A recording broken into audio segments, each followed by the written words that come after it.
Bordeaux, située dans le sud-ouest de la France, la ville a connu plusieurs âges d'or au cours de l'histoire et abrite des monuments d'une extrême richesse. Des édifices construits pour marquer les esprits, devenus de véritables symboles imaginés par les meilleurs architectes de l'époque. Parmi les bâtiments de Bordeaux, 3 d'entre eux permettent de comprendre comment les hommes ont su jouer avec les contraintes pour embellir la ville et réaliser des monuments d'une grande prestance. La basilique et la flèche Saint-Michel, le Grand Théâtre et la place de la Bourse.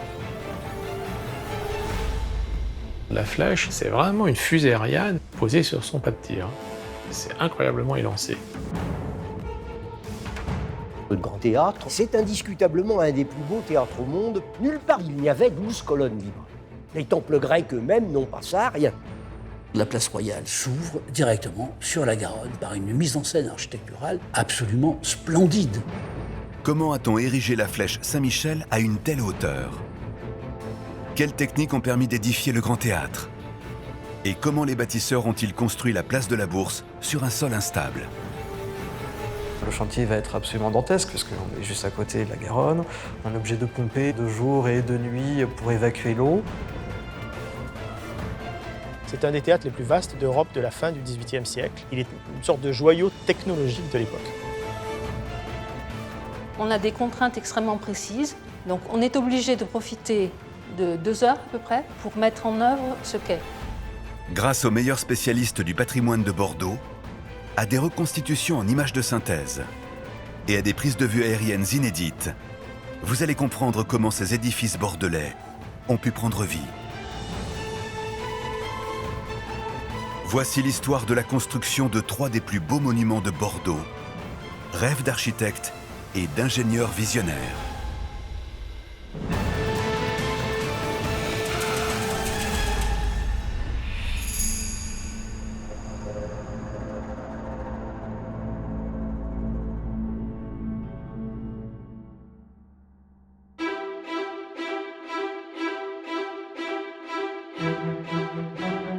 Bordeaux, située au sud-ouest de la France. La ville est un musée à ciel ouvert. D'innombrables monuments témoignent de l'histoire architecturale et de la réussite commerciale de la ville. Le Grand Théâtre, la place de la Bourse, mais également la basilique Saint-Michel et son immense flèche.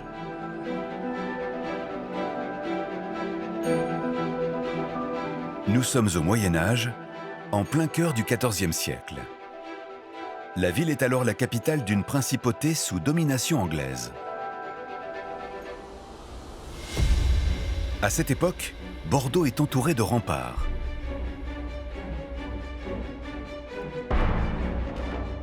La ville, d'une superficie de moins d'1 km², est exiguë. Impossible d'y construire de grands monuments prestigieux. Le développement de la cité va se faire depuis l'extérieur de l'enceinte, dans les faubourgs. Un quartier en particulier va connaître un développement galopant. Le quartier Saint-Michel et ses 20 000 habitants. Le commerce y est évidemment florissant, notamment le commerce du vin avec l'Angleterre. Et les marchands de Saint-Michel vont vraiment tirer leur épingle du jeu de ce commerce et vont s'enrichir. Et de la prospérité de la paroisse va naître un bâtiment rénové, reconstruit, sans doute à partir de la deuxième moitié du XIVe siècle. La petite église paroissiale ne reflète plus la richesse et la prestance du quartier. Il est donc décidé d'édifier une église monumentale et un immense clocher de 114 mètres de hauteur, soit l'équivalent d'un immeuble de 43 étages. Il sera le plus haut monument en pierre de Bordeaux et du Royaume de France. Un véritable défi architectural. La paroisse étant à ce moment-là la plus peuplée de la ville, très probablement aussi la plus riche, on décide de construire un édifice dans le style gothique, à la mode de l'époque.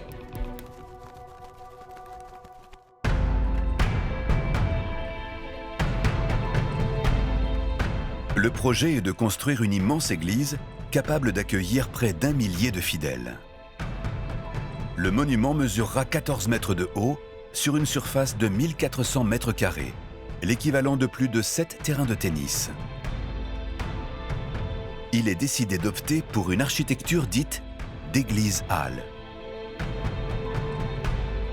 Une église halle, c'est-à-dire une église avec 3 vaisseaux de hauteur identique. Simplement un vaisseau central flanqué de collatéraux de même hauteur. Et en fait, l'église de halle, ça a un avantage, c'est que vous avez un espace très grand, puisque les bas-côtés sont très hauts, et vous pouvez donc éclairer les nefs latérales par des très grandes fenêtres. Le chantier de cette incroyable église commence au début du XIVe siècle, en 1330. Les bâtisseurs ne le savent pas encore, mais les travaux vont connaître des rebondissements insensés. Le chantier va durer 250 ans. Lorsqu'on construit à l'époque gothique, il y a toujours un existant. Souvent, c'est l'église romane, ce qui est le cas aussi ici. Donc du coup, on va d'abord construire l'enveloppe autour du chevet pour qu'on ait une continuité du culte. Le chevet reste à l'intérieur, il reste encore en activité. La future église-halle vient donc envelopper l'église préexistante. La première étape est de délimiter la construction et d'élever les premiers murs.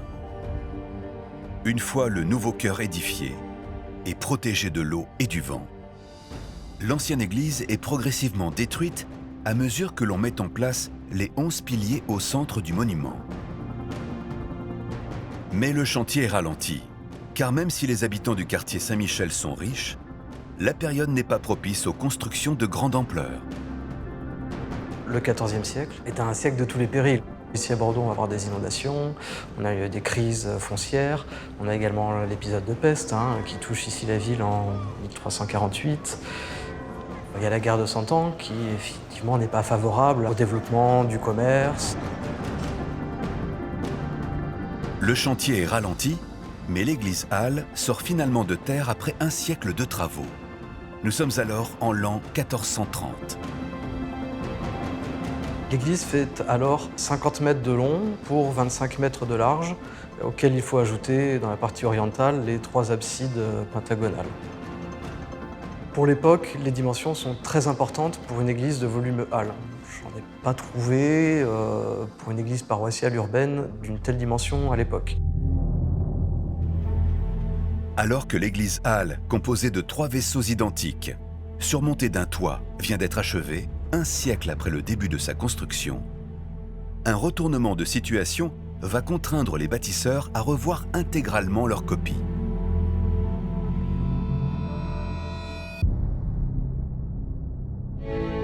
Les standards architecturaux ont évolué. Désormais, pour être considérés comme prestigieux, les monuments religieux doivent être lumineux, élancés. Le conseil paroissial va alors prendre une décision radicale. Transformer l'église-halle en une somptueuse basilique et ainsi augmenter le volume de l'édifice de 40%. Une église de type basilical, c'est-à-dire avec un haut vaisseau éclairé directement latéralement par des grandes baies. Symboliquement, on choisit une autre typologie parce qu'elle est plus prestigieuse. Elle est aussi extrêmement ambitieuse parce qu'effectivement, ça signifie qu'on va devoir casser ou en tout cas venir construire par-dessus ce que l'on vient tout juste d'achever. L'église basilicale est composée d'un haut vaisseau au centre, entouré de bas-côtés. L'objectif est lancer la nouvelle basilique en s'appuyant sur les murs de l'église-halle. Un véritable défi technique, car les travaux ont pour objectif de doubler la hauteur du monument. Ces modifications de la mégastructure vont bouleverser les forces en jeu. En termes d'équilibre des poussées, il faut compenser l'abaissement des bas-côtés par des arcs-boutants qui viennent compenser les contrebutements que l'on a perdus. Initialement, les 3 vaisseaux de même hauteur compensaient les forces de toutes parts. Dès que l'on élève le haut vaisseau, le poids est concentré au centre et une pression verticale colossale menace les structures latérales. Pour éviter que les murs ne cèdent, 18 arcs-boutants sont installés à l'extérieur. Ils viennent reprendre les dizaines de tonnes de poussée du haut vaisseau et permettent à la basilique de tenir en place. Cette transformation de la structure a nécessité de nombreux savoir-faire et 125 années de chantier. Si les bâtisseurs avaient anticipé la construction d'immenses arcs-boutants, ils n'avaient en revanche pas prévu un élément qui, 4 siècles plus tard, menace l'église de s'effondrer. Nous sommes alors au cœur de la Révolution française et les piliers inquiètent. Cette faiblesse des piliers, a posteriori, on peut l'expliquer parce que lorsqu'on est passé du chantier gothique rayonnant au chantier gothique flamboyant, on a repris le même profil et donc du coup la même épaisseur de piliers, qui était adapté pour une église de 14 mètres de haut et pas pour une église de 24 mètres de haut. Les murs et les piliers de la basilique, initialement prévus pour soutenir le poids de l'église Halle, n'ont pas été redimensionnés pour le nouvel édifice. Avec le temps, les piliers et les murs commencent à plier et à se tordre. Sous le poids des voûtes du haut vaisseau, il se perd ce qu'on appelle un déversement, c'est-à-dire qu'il y a un bombement vers l'intérieur de l'édifice sous le poids de la voûte du haut vaisseau, mais également sous les poussées latérales des voûtes des bas-côtés. Pour la 3e fois de son histoire, l'église doit être totalement repensée et reconstruite. Un tiers du monument est détruit, les 6 piliers du chevet ainsi que les voûtes. Le sous-sol est également creusé à plus de 8 mètres de profondeur pour assurer de nouvelles fondations. Mais la proximité du fleuve et les marées importantes compliquent les travaux. Le chantier va être absolument dantesque puisqu'on est juste à côté de la Garonne, on est en plein hiver, on est obligé de pomper de jour et de nuit pour évacuer l'eau. Et puis donc, progressivement, entre 1860 et 1864, on va reconstruire les piliers selon une forme qui est un petit peu différente. Ils sont élargis, ils sont épaissis. On va essayer aussi de régulariser un petit peu le plan.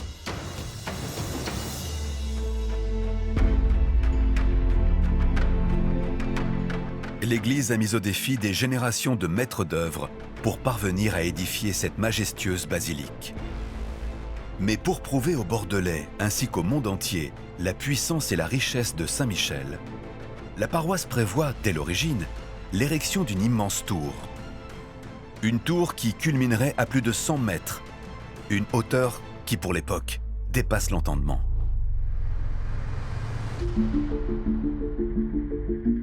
Au XIVe siècle, la construction la plus haute de Bordeaux est la cathédrale Saint-André avec sa tour Péberlan. C'est donc cet édifice, situé à 1 km du quartier Saint-Michel, que les bâtisseurs souhaitent dépasser. La tour mesure 66 mètres, soit l'équivalent d'un immeuble de 25 étages.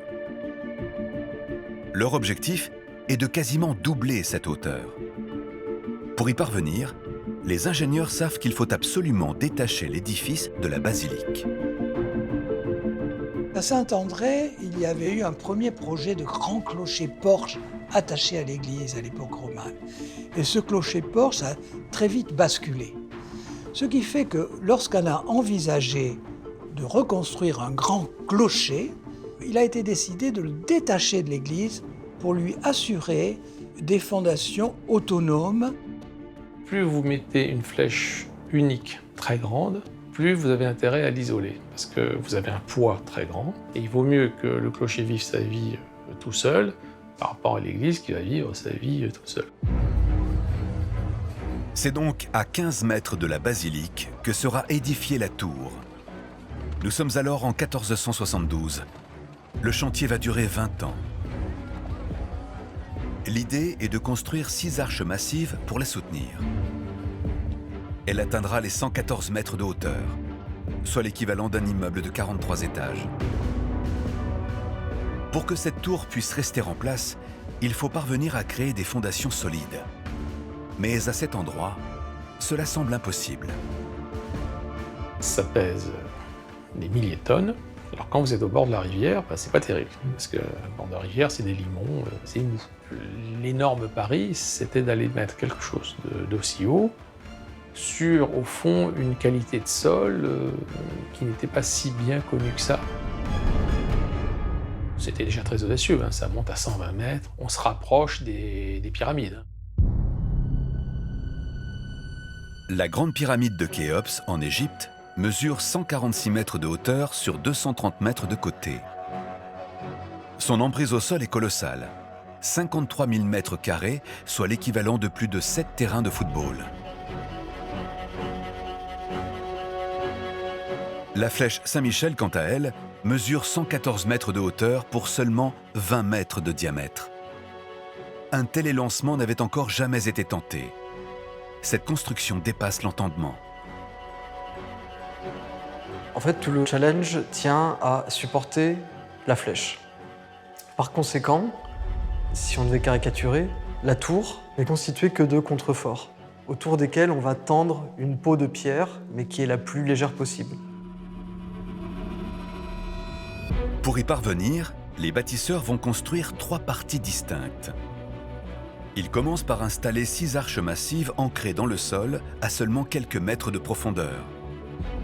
Cette dernière partie s'élève à 45 mètres de hauteur et constitue le socle de la tour. Ses fondations pèsent 5000 tonnes. La seconde étape est la construction du tambour. Pour cela, les ouvriers vont utiliser d'immenses grues. La grue, elle est placée à l'intérieur, puisque la tour est entièrement creuse. Comme ça, on fait passer les matériaux et les hommes par le centre de la construction, ce qui coûte moins cher que fabriquer d'immenses échafaudages à l'extérieur. Le système consistait à lever très haut des blocs assez importants. Donc on monte et au fur et à mesure qu'on monte, il faut remonter, démonter la grue. Mais au fond, on ne faisait pas très différemment les gratte-ciel à New York dans les années 30. Une fois le tambour érigé, la partie sommitale, la plus délicate, est construite. Des échafaudages extérieurs entourent la flèche. Au sommet, une grue distribue les pierres. Le tout s'élève à mesure que la construction avance. C'est une véritable peau de pierre tendue du tambour jusqu'au sommet. Un travail d'orfèvre à plus de 100 mètres de hauteur.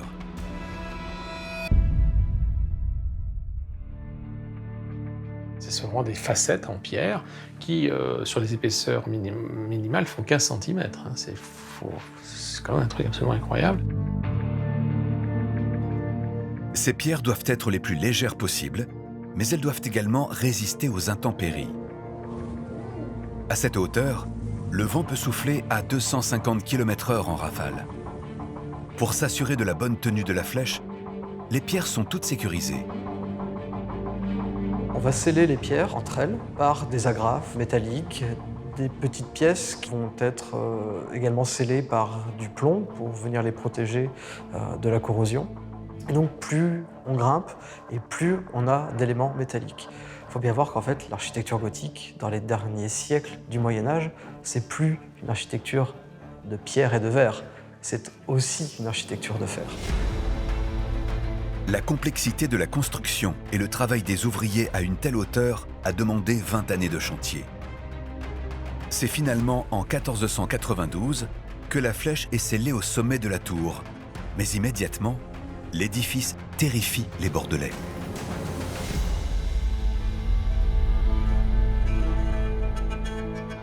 C'est vraiment une fusée Ariane posée sur son pas de tir. C'est vraiment c'est incroyablement élancé. C'est tellement extraordinaire que tous les gens alentour étaient très inquiets. Ça, on a les rapports de ça. Ils avaient peur que ça leur tombe dessus. Ils se disaient, on dort plus tous les soirs, en tant que ça craque. C'est complètement fou ce qu'ils ont fait. Une peur qui s'avère être justifiée, car les bâtisseurs ont en réalité joué avec les limites de la physique. Ils n'ont gardé aucune marge de sécurité, si bien qu'à la moindre tempête, l'édifice menace de basculer. Il faut s'imaginer, quand vous avez une chose aussi lancée, si j'appuie 1 à l'horizontale, j'ai 15 qui s'appuient en bas. Il y a un effet démultiplicateur absolument considérable. La prise au vent est colossale, si bien que la flèche finit par s'effondrer. Le sommet de la tour est reconstruit. D'imposants contreforts viennent également renforcer la base de l'édifice pour que le clocher Saint-Michel puisse continuer de trôner fièrement dans le ciel bordelais. Le clocher est visible à plusieurs dizaines de kilomètres depuis la campagne. Et puis il dépasse le clocher de la cathédrale, il dépasse les toits de la ville, il dépasse tous les autres édifices.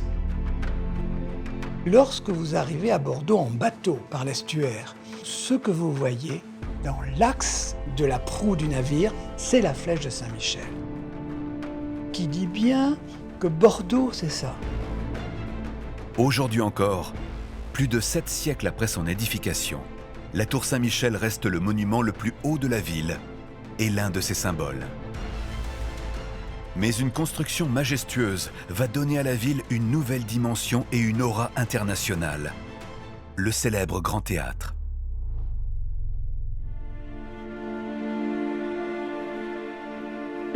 Nous sommes en 1773.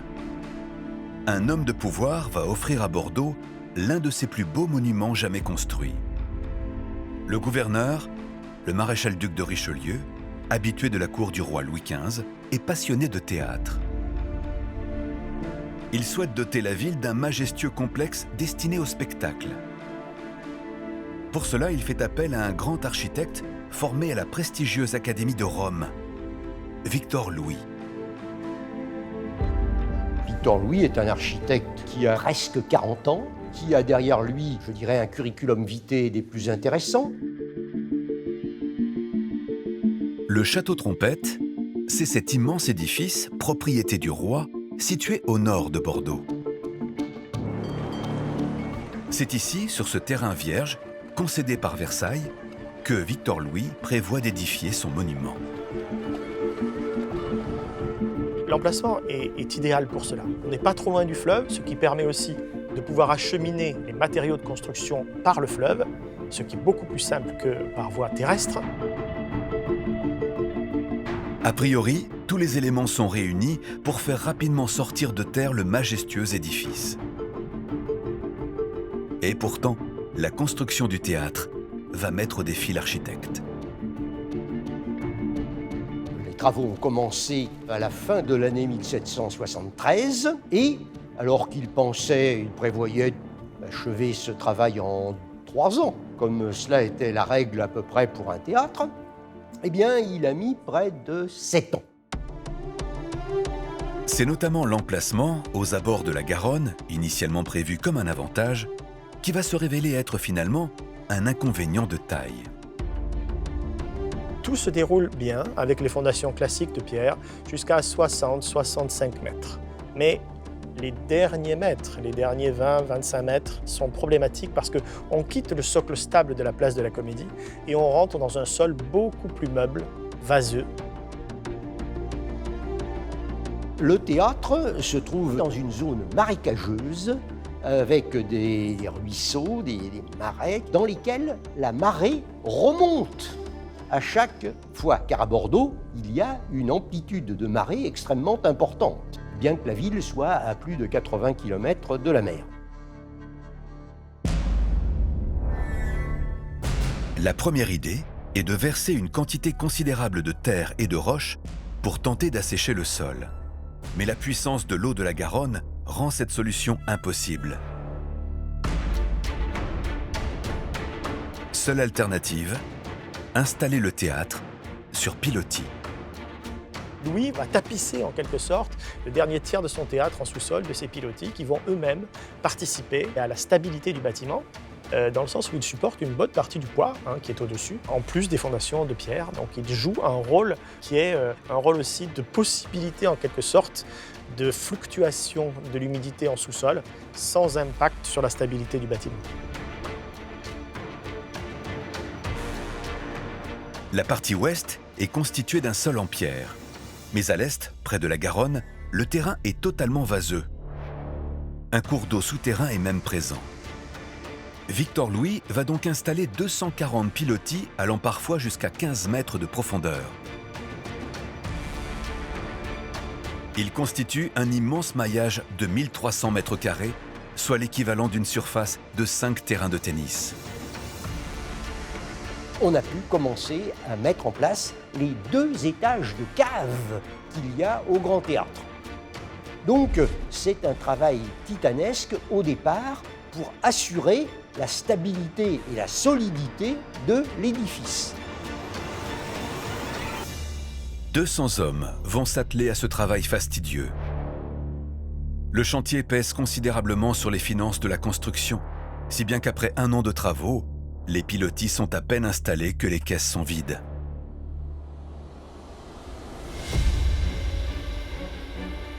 Le chantier est arrêté faute d'argent.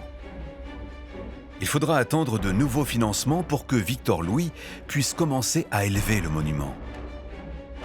Et l'architecte a une obsession. Il souhaite que le théâtre soit minéral, entièrement construit en pierre. L'agencement et la qualité de chacune d'entre elles est méticuleusement réfléchi.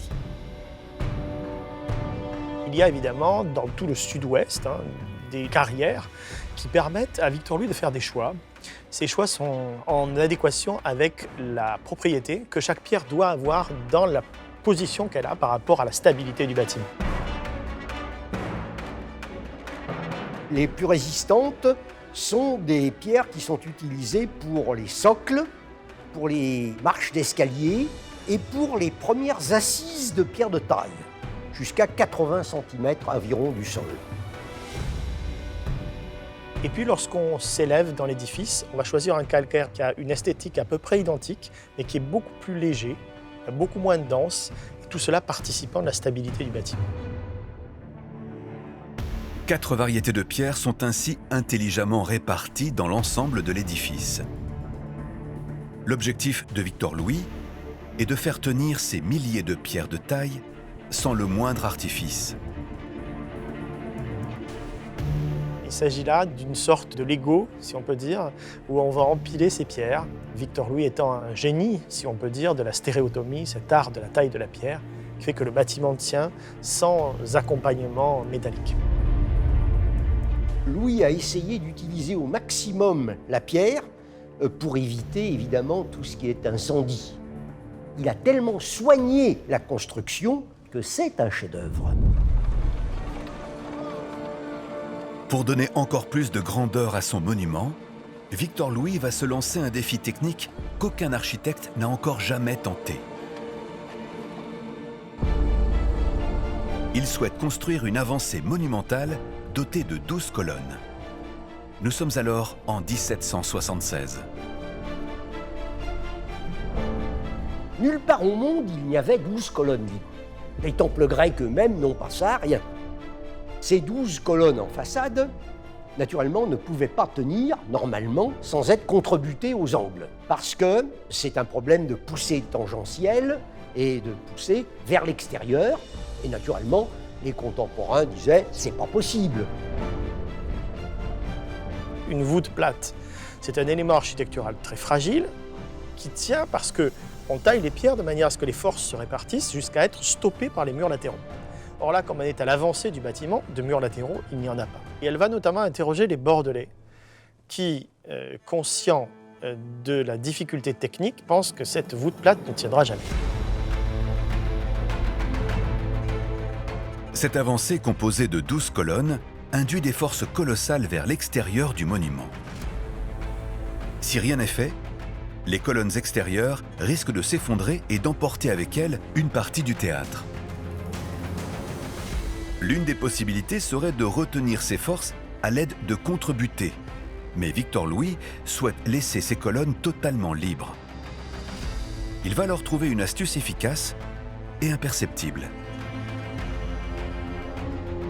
En réalité, lorsqu'on observe la manière dont est structurée cette voûte plate qui tient sans murs latéraux arrêtant la poussée, on se rend compte qu'il y a un très bel enchaînement de tailles de pierre qui en fait naturellement réoriente la poussée vers la façade du bâtiment. Aux extrémités de la colonnade, les pierres sont en effet sculptées et imbriquées à l'aide d'une technique dite de la taille en queue d'aronde, normalement utilisée en menuiserie, mais ici appliquée aux pierres. elles sont ajustées entre elles dans les parties naturellement d'angle. Et il n'a pas fait ça que pour la dernière colonne, mais pour les 2 dernières colonnes. Ce qui fait qu'il diffuse ainsi la poussée qui est reportée en quelque sorte vers le mur du théâtre lui-même, en arrière du portique, et naturellement, ça ne bouge pas. L'agencement est composé aux angles de 78 pierres taillées afin de répartir et de rediriger les forces vers la façade du mur, qui lui est stable. Mais face à cette technique, les Bordelais sont circonspects. Pour rassurer la population, Victor Louis concède l'installation d'une armature en fer afin de sécuriser davantage l'édifice.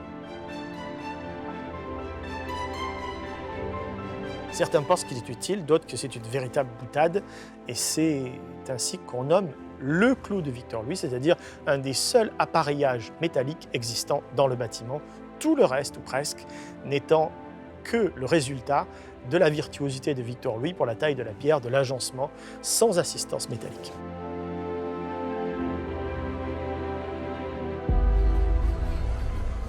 Si l'extérieur du monument sidère, l'architecture intérieure du théâtre, elle, va subjuguer la noblesse de l'époque.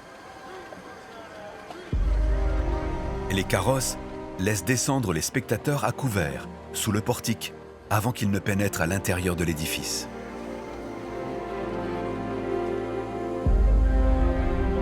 On entrait dans un vestibule rectangulaire, avec des colonnes, un vestibule assez bas, relativement sombre d'ailleurs, et de ce vestibule, à travers des arcades, on apercevait une partie lumineuse au centre, la cage d'escalier.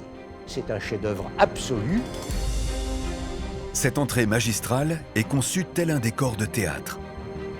L'architecture, l'éclairage n'ont qu'un objectif: mettre en valeur les spectateurs et donner une impression de luxe et de grandeur. Cet escalier sert évidemment à accompagner les gens aux différents niveaux de la salle, mais il a aussi la fonction de mettre en scène l'aristocratie. Si bien que les marches sont larges, les rampes sont basses, et on peut admirer les toilettes des aristocrates qui gravissent l'escalier. Et Charles Garnier, un siècle plus tard, lorsqu'il imaginera l'escalier du Palais Garnier à Paris, dira sa dette à l'encontre de Victor Louis, qui va inspirer la philosophie de l'escalier du Palais Garnier, même si à cette époque il ne s'agit plus de mettre en scène l'aristocratie, mais la bourgeoisie triomphante. Si l'escalier de l'Opéra de Bordeaux fascine à ce point, c'est également dû à la voûte monumentale qui le surplombe. 13 ouvertures inondent de lumière tout l'espace, de l'escalier jusqu'au plafond. Difficile de s'en rendre compte, mais une illusion d'optique permet de donner l'impression d'un volume beaucoup plus grand qu'il n'y paraît. Victor Louis va tailler ce décor, va sculpter de manière à ce qu'il donne l'impression de beaucoup plus de grandeur, beaucoup plus d'élévation que la réalité. Les colonnes n'ont pas les bords parallèles, elles s'affinent lorsqu'on s'élève, jeu de perspective, et la voûte en arc de cloître qui est au-dessus est ornée de rosaces. La plus grande est en bas, et plus on s'élève vers le centre de la coupole en quelque sorte, plus la taille de la rosace diminue, ce qui donne une impression à cette voûte en arc de cloître d'élévation qu'elle n'a pas en réalité.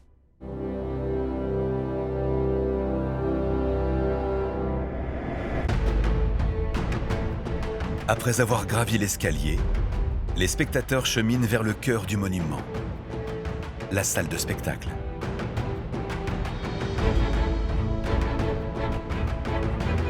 Contrairement au reste de l'édifice, ce joyau est entièrement construit en bois.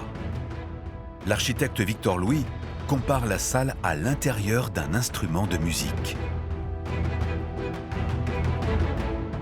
C'est indiscutablement un des plus beaux théâtres au monde parce que, d'abord, son volume est assez exceptionnel.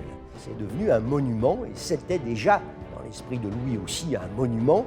Il l'a considéré comme son chef-d'œuvre. La salle, richement décorée, peut accueillir 1100 spectateurs. Mais ce que le public ne voit pas, c'est qu'au-dessus et derrière le rideau de scène, le volume considérable des coulisses cache un mécanisme complexe. C'est un des théâtres les plus vastes d'Europe de la fin du XVIIIe siècle. Il est à la fois à la pointe de la modernité technique ou technologique, et donc cette répartition crée une sorte d'équilibre, mais aussi offre à cette salle une scène extraordinairement grande, avec une machinerie très complexe, très sophistiquée, qui en fait une sorte de joyau technologique de l'époque. Au-dessus de la salle de spectacle se trouve un gigantesque espace, la salle des peintres. C'est ici que l'on crée les décors. Cette salle constitue une petite révolution car d'ordinaire, les toiles étaient peintes dans des ateliers extérieurs, puis roulées et acheminées jusqu'au théâtre. Désormais, les décors sont peints juste au-dessus de la scène. Il suffit donc de les faire glisser de quelques mètres pour qu'elles viennent s'adapter au-dessus du cadre de scène. On les fixe sur les perches et elles descendent s'installer en fond de cadre de scène. Moralité, on déplace les toiles d'une quinzaine de mètres et ça c'est aussi un des critères de l'extraordinaire modernité de ce bâtiment à la fin du XVIIIe siècle. L'immense salle de spectacle n'occupe en effet qu'une petite partie de l'édifice. Les mécanismes dévolus au décor prennent quant à eux la majorité de l'espace.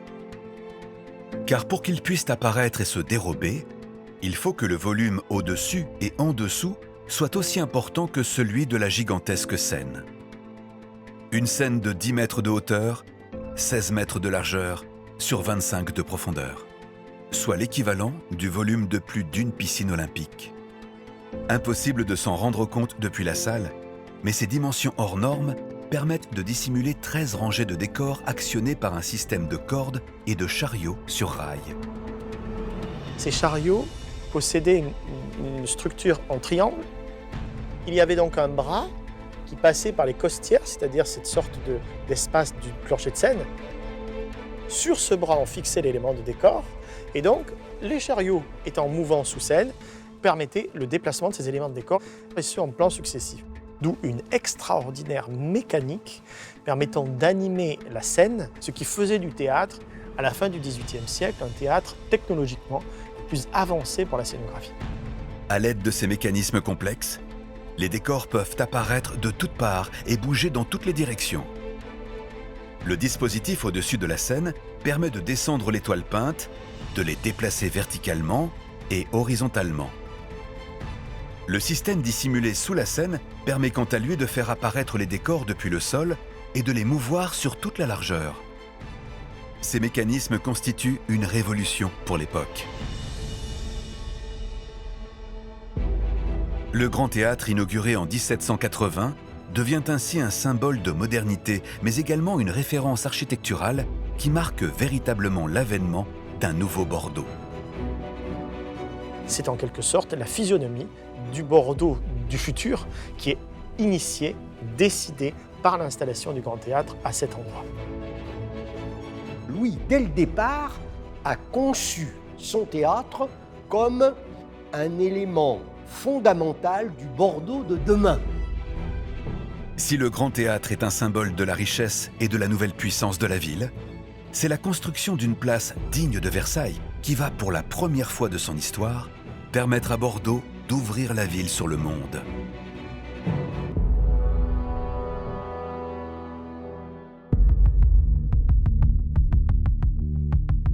Nous sommes au début du XVIIIe, en plein siècle des Lumières. Depuis plus de 400 ans, Bordeaux est entouré de remparts et souhaite rompre avec cette image de ville sombre, moyenâgeuse. Bordeaux est encore une ville de colombage, une ville qui est en partie en bois. Et donc les défenses imposées par les militaires stérilisaient une grande partie de l'urbanisme. Ce que l'on avait comme image à ce moment-là, c'était une ville essentiellement fortifiée, une ville médiévale, ce qui au XVIIIe siècle n'affirmait pas ni sa richesse, ni sa modernité. L'image de Bordeaux n'est plus en adéquation avec son rayonnement international. Car à cette époque, la ville est le deuxième port commercial au monde, juste derrière celui de Londres. On a à peu près 300-400 navires devant le port de Bordeaux sur 2 ou 3 rangs. Donc on va avoir un port qui va drainer des capitaux considérables. Qui dit capitaux dit éventuellement avoir des possibilités de construire. La ville étant très attractive, on a énormément d'immigrants. Entre 1715 et 1790, la ville passe de 45 000 à 120 000 habitants, une croissance de 250%. C'est le taux le plus important de croissance urbaine de France. Bordeaux connaît un âge d'or et une croissance démographique sans précédent.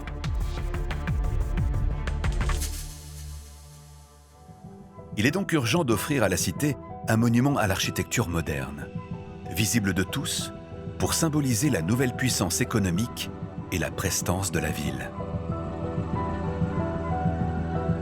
C'est important par rapport au commerce, par exemple. C'est important par rapport à la concurrence avec d'autres villes qui, elles aussi, ont affiché déjà des caractéristiques de cette nouveauté architecturale.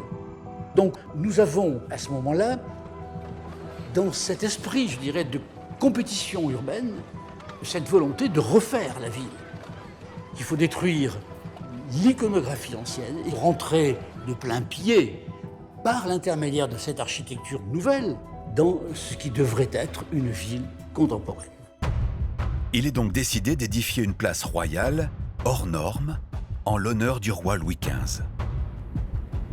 Mais pour marquer les esprits, il faut construire la place à un endroit stratégique, visible de tous, quitte à ce que cet emplacement soit considéré comme inconstructible. Et à cette époque, l'une des entrées principales de la ville se fait par la Garonne, l'immense fleuve qui arrive à Bordeaux. Lorsqu'on arrive du nord de la France à Bordeaux, on traverse forcément la rivière, mais il y a également tous les étrangers. Quand ils parviennent à Bordeaux, c'est par l'estuaire qu'ils arrivent et ensuite ils remontent la rivière. Ça va être la place Royale qui va être la fenêtre ouverte sur la ville et qui va refléter la prospérité du port. C'est donc ici, à l'endroit précis où la Garonne marque une courbe, que la place de la Bourse sera érigée. Une localisation idéale pour attirer l'œil des voyageurs, faisant de cet espace le nouveau centre névralgique de Bordeaux.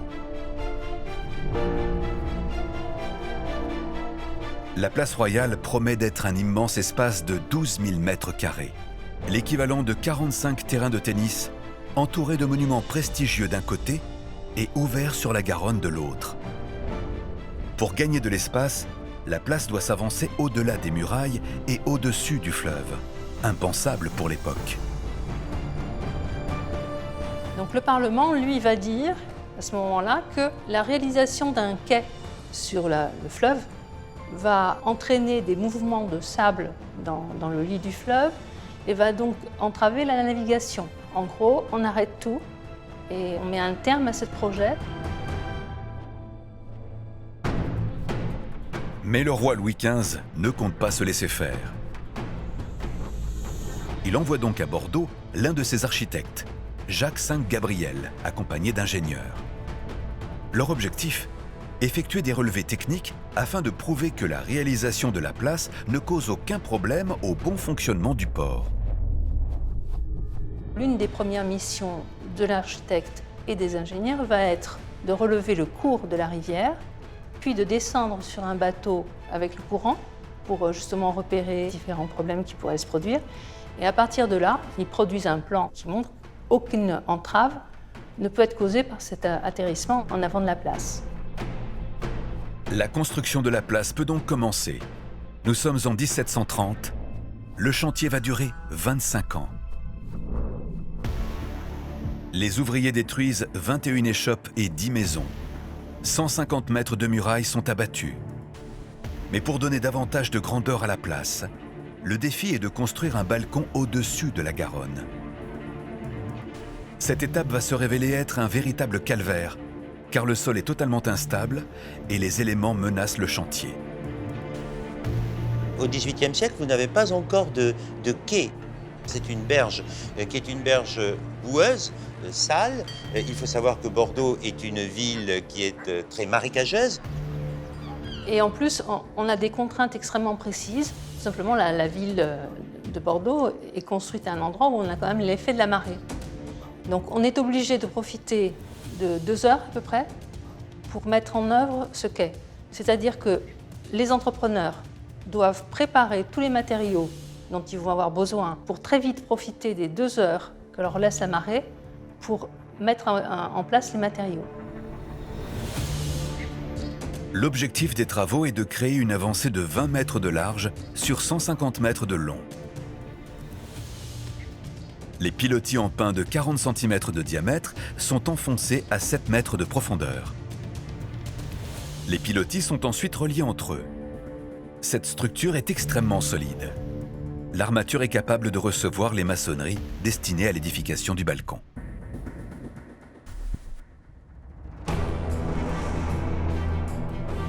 De l'autre côté de la place, des monuments prestigieux sont érigés. Au sud, l'hôtel des Fermes, destiné à prélever les taxes sur les marchandises. Au nord, la bourse, prévue pour le négoce. Les autres monuments sont mis à la vente. Et chose étonnante, dans un premier temps, seules les façades sont érigées. L'objectif ? Attirer les investisseurs. On va avoir un lotissement privé, un lotissement extrêmement prestigieux. C'est carrément une architecture de théâtre quelque part. Un écrin pour montrer aux futurs acquéreurs la beauté de la place afin qu'ils soient incités à acquérir des lots qui vont être extrêmement chers. Les monuments sont construits avec la richesse du style français, digne du château de Versailles. Mais cette place et ces monuments ont une utilité bien particulière.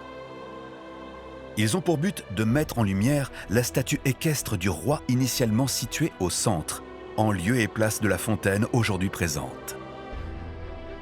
Toute l'architecture, les dimensions, les proportions des monuments sont calculées pour la magnifier.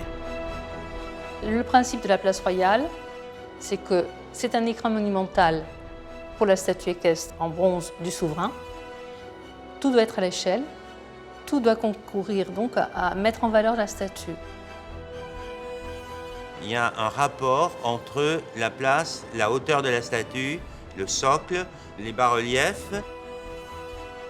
Toute la hauteur de la place, et donc bien entendu aussi l'échelle des rues adjacentes, est calculée en fonction de la hauteur de la statue. C'est elle qui commande tout.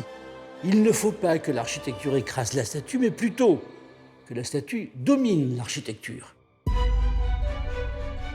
Avec la place royale à la gloire du roi Louis XV, Bordeaux, pour la première fois de son histoire, ouvre une brèche dans ses remparts et insuffle à la ville un nouvel élan. La place va initier un embellissement général et va redessiner totalement le visage de la cité. La place forme une image, mais la place aussi va déterminer la façade de la ville entière. C'est-à-dire que le Bordeaux médiéval semble, par rapport à cette place, totalement inadéquate, totalement archaïque. Et donc, on va développer une façade totalement égale, de bâtiments identiques, de bâtiments qui vont reprendre modestement l'organisation de la place royale. Cette gigantesque façade de plus d'1 kilomètre de long est construite par devant les rues et les portes de la vieille ville. La façade des quais, une espèce de paravent gigantesque, mais également tout le tour de ville qui est constitué vers les terres avec les places reliées par des avenues. Donc on va avoir une unité qui va vous paraître énorme, mais tout simplement parce que c'est le même architecte qui va réaliser l'ensemble.